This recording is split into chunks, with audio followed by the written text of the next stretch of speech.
berserah kepada Yesus. Diubahnya hingga jadi baru dan menjadi miliknya. Kegemaran lama telah lenyap dan yang baru lebih berkenan. Ku diubahnya saat ku berserah dan menjadi miliknya.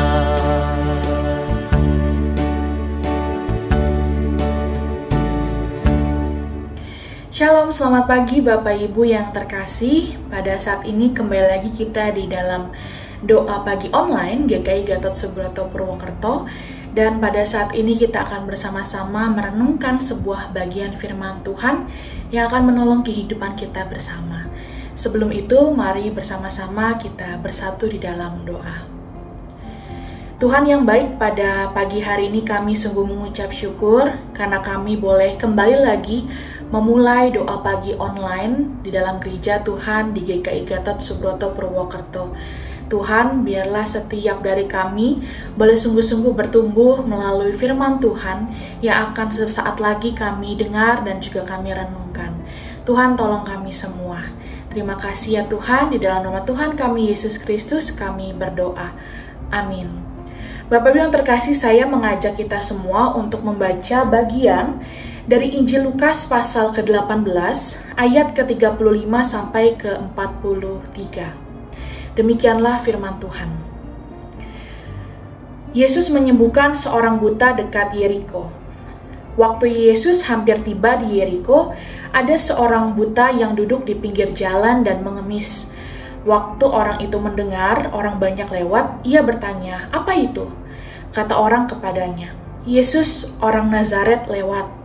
Lalu ia berseru, "Yesus anak Daud, kasihanilah aku."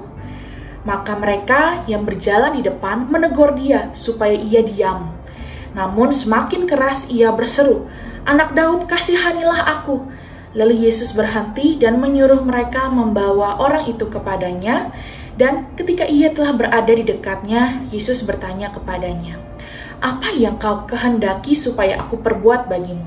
Jawab orang itu, "Tuhan, supaya aku dapat melihat." Lalu kata Yesus kepadanya, "Melihatlah engkau, imanmu telah menyelamatkan engkau." Dan seketika itu juga melihatlah ia, lalu mengikuti dia sambil memuliakan Allah. Seluruh rakyat melihat hal itu dan memuji-muji Allah. Demikianlah firman Tuhan yang menyapa kita semua pada saat ini. Bapak Ibu yang terkasih, pada saat ini saya mau mengajak kita semua untuk merenungkan sebuah bagian yang bertema perjalanan baru, perjuangan baru. Bapak Ibu yang terkasih, ada yang merawat tanaman atau bahkan punya pohon di rumah.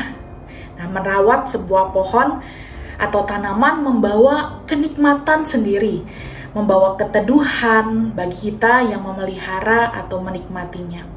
Nah, pada saat ini saya mengajak kita semua untuk belajar dari pohon. Ada dua hal atau dua nilai yang bersama-sama kita lihat. Hal yang pertama, Bapak Ibu yang terkasih, sebuah pohon dikenal dari apa yang dihasilkannya, bagaimana buahnya, bagaimana rasanya. Pohon durian, tentu saja buahnya buah durian. Begitupun juga ketika Bapak Ibu mungkin punya pohon mangga di rumah. Pasti buahnya pun juga adalah buah mangga, Bapak Ibu yang terkasih. Dan baik atau buruknya, kualitas pohon tersebut akan terlihat dari rasa buahnya. Apakah manis, atau buah itu menjadi buah yang tidak matang, pahit, atau pada akhirnya tidak bisa dimakan. Nah, kemudian yang kedua Bapak Ibu, untuk dapat berbuah, tanaman atau pohon itu perlu melewati sebuah proses yang panjang, bahkan menyakitkan. Mulai dari tunas, kemudian bertambah tinggi, lalu kemudian bertambah kuat melalui batangnya, mulai tumbuh ranting-ranting, daun, tidak langsung berbuah tentu saja. Baru kemudian ketika ia sudah cukup kuat, tangguh untuk melalui setiap badai atau juga terik matahari, ia mulai menumbuhkan bagian yang bisa menghasilkan buah. Itu pun juga tidak langsung, tidak instan. Butuh waktu berminggu-minggu, bahkan bulan untuk mematangkan buahnya. Proses yang harus dilaluinya tidak mudah sebagai sebuah pohon yang ingin berbuah. Dua hal itu menjadi sebuah gambaran kehidupan pohon yang menginspirasi kita sekaligus juga menyadarkan kita. Bukankah begitu pun juga dengan kehidupan seorang manusia? Seorang manusia dikenal baik atau buruk melalui buah yang dihasilkan. Buah yang dihasilkan melalui apa yang masuk dan bertumbuh dalam dirinya. Ketika yang bertumbuh dalam dirinya adalah benih-benih firman Tuhan, maka seharusnya dalam hati, dalam tindakan, perkataan, bahkan pikiran kita, buahnya akan manis dan mencerminkan bagaimana firman Tuhan itu. Buah yang lahir dari firman Tuhan yang bertumbuh seharusnya adalah buah yang bisa dinikmati oleh banyak orang, menjadi berkat bagi banyak orang. Oleh karena itu, ketika saat ini kita semua mengakui bahwa diri kita adalah orang percaya, orang beriman, seharusnya buah yang kita hasilkan adalah buah yang baik, karena Tuhan kita yang memberi pertumbuhan adalah pemilik yang baik. Setiap hari Bapak Ibu yang terkasih, Tuhan memberikan perjalanan baru, kesempatan baru dalam kehidupan kita. Dan setiap perjalanan baru selalu identik dengan perjuangan baru. Dalam perjuangan bukan hanya tenaga tentu saja yang kita butuhkan, tapi juga komitmen untuk terus bertahan dalam segala situasi apapun. Baik di tengah terik kehidupan atau di tengah badai kehidupan sekalipun. Jangan putus asa dan jangan merasa lelah untuk terus berjuang. Berhasilan bisa digapai ketika kita tidak menyerah dan tetap teguh dalam pengharapan iman. Nah, hal itu pun yang dilakukan dalam bacaan kita dalam Injil Lukas. Ketika seorang pengemis buta di kota Yeriko yang pada waktu itu mendengar kabar kedatangan Yesus, ia tidak melihat, Bapak Ibu. Bayangkan, ketika seseorang tidak dapat melihat, segala sesuatu akan menjadi lebih sulit, membutuhkan tenaga yang lebih. Terlebih ketika pengemis buta itu harus berjalan perlahan-lahan mendekat, berdesak-desakan dengan orang banyak. Ia berjuang lebih dibandingkan yang lainnya untuk berjumpa dengan Tuhan. Dan pengemis buta ini mendapatkan sebuah kesempatan baru, perjalanan baru menuju Tuhan dalam hidupnya. Dan dia menyambut perjalanan baru ini dengan kesempatan yang baru, dengan penuh sukacita dan harapan. Oleh karena itu ketika ia ditegur, ia kemudian justru berusaha semakin keras. Ia tidak putus asa atau menyerah, tapi ia berteriak dengan semakin keras. Dan Tuhan melihat perjuangannya. Hingga Yesus mengatakan, "Melihatlah engkau, imanmu telah menyelamatkan engkau."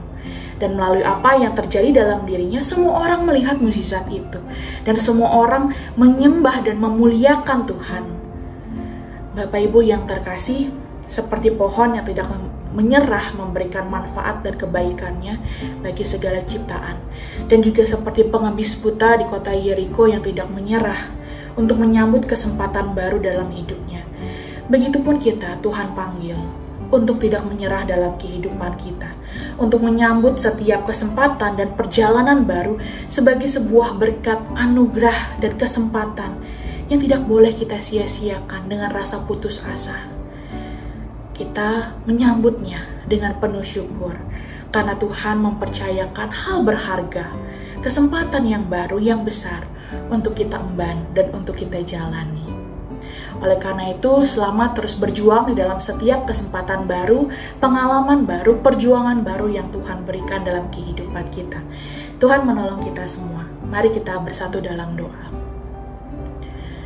Tuhan, kami sungguh mengucap syukur karena sekali lagi Tuhan mengingatkan kami tentang bagaimana seharusnya kami sebagai orang beriman berbuah dan juga berjuang untuk dapat terus menghasilkan buah yang baik dalam kehidupan kami.